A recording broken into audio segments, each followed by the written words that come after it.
Hi, I am Mima. I'm a grandma and a mom, and I have a book to read to you today. And this is about a character, a superhero that Corbin really likes. Remember Corbin? Spider-Man? So I got this book at the library to read to you guys. It's called The Amazing Spider-Man versus the Lizard. And here's a picture on the front. Take a look at that lizard. He looks strong, doesn't he? Here's another picture of the lizard. Can you see him okay? Whoa.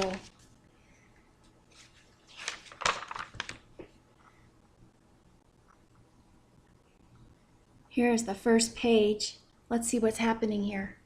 One night, two boys went exploring in the Florida Everglades. They saw something sinister hiding in the swamp. "What is that?" one boy asked. "It doesn't matter. Let's get out of here," his friend shouted.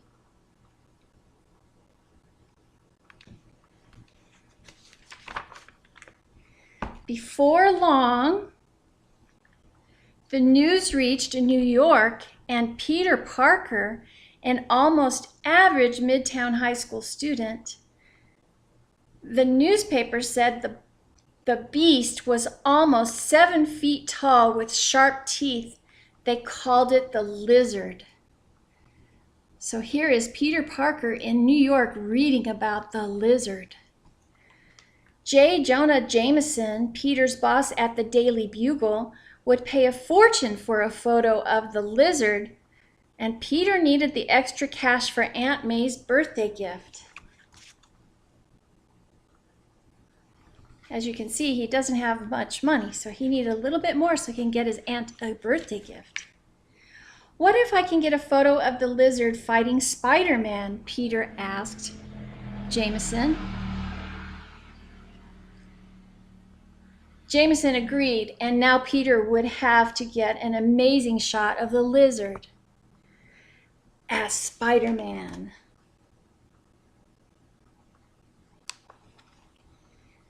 He heard the lizard was spotted in the swamps.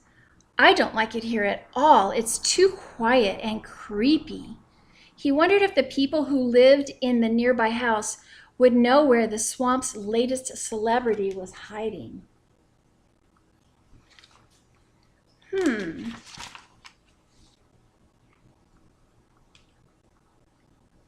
So he went over there. He said, "Have you seen the lizard?" Spider-Man asked. The woman nodded with a sniffle. "You should leave. The lizard is my husband, Dr. Curtis Connors." What? Spider-Man was so stunned by the news that he almost fell off of the roof. He had heard of Dr. Connors before. Dr. Curtis Connors was a world-famous scientist. After he lost his arm in an accident, he thought he could create a serum using reptilian DNA that would regrow the arm that he lost. And he did. You can see here that he lost his arm.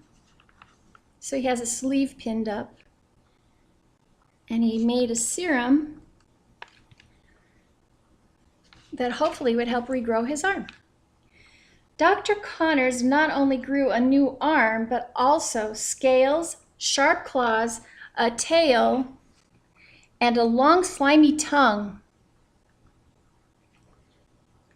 He had transformed into the lizard. So he drank it here, and then he's changing until he's the lizard. Whoa. Look at that lizard. Every passing minute, he became less like Dr. Connors and more like a cold-blooded reptile. He did not want to scare his son, Billy, or his wife. Spider-Man said, "I have to help the doctor before it's too late." "Are you a scientist too, Spider-Man?" Billy asked. "We'll find out soon enough," Spider-Man said under his breath as he worked. Just then, Billy yelled, "Spider-Man, look!" The lab door flew open. It was the lizard. There were snakes and an army of reptiles with him. "What are you doing with my family?" the lizard demanded.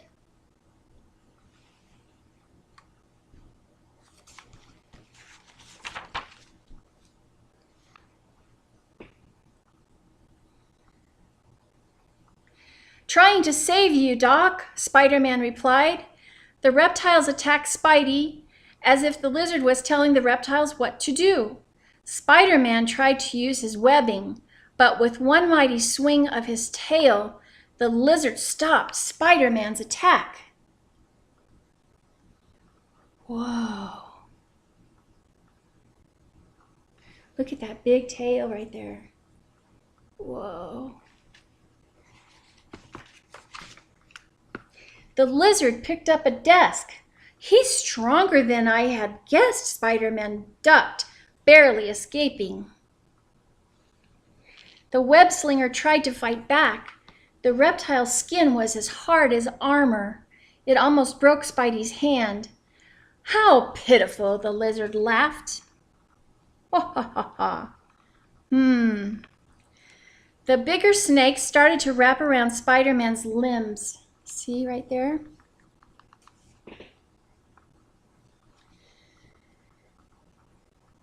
It was holding him tight. "Now it's time to finish you off," the lizard growled. Spider-Man knew this was his last chance. Quickly, he opened the test tube and poured the antidote into the lizard's mouth. "Open wide, big guy."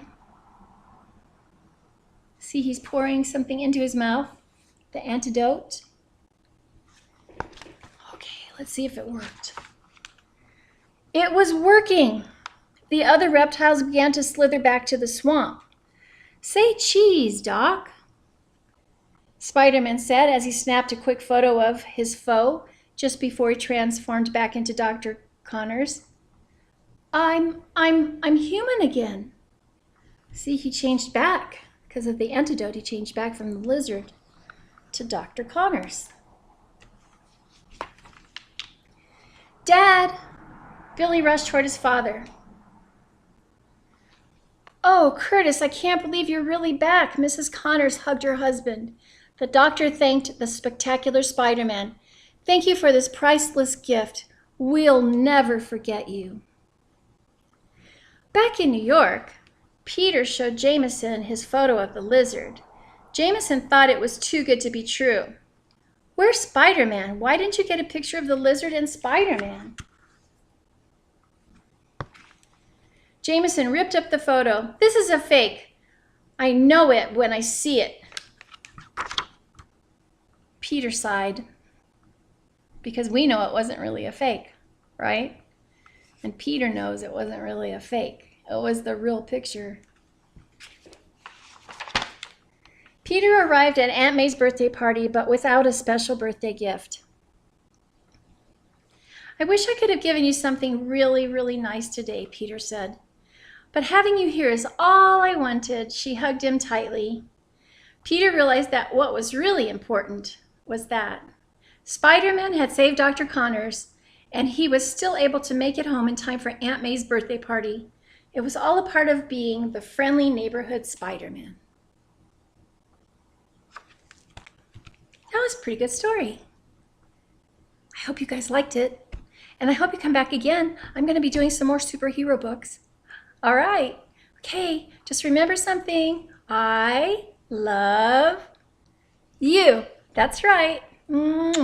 Please come back again.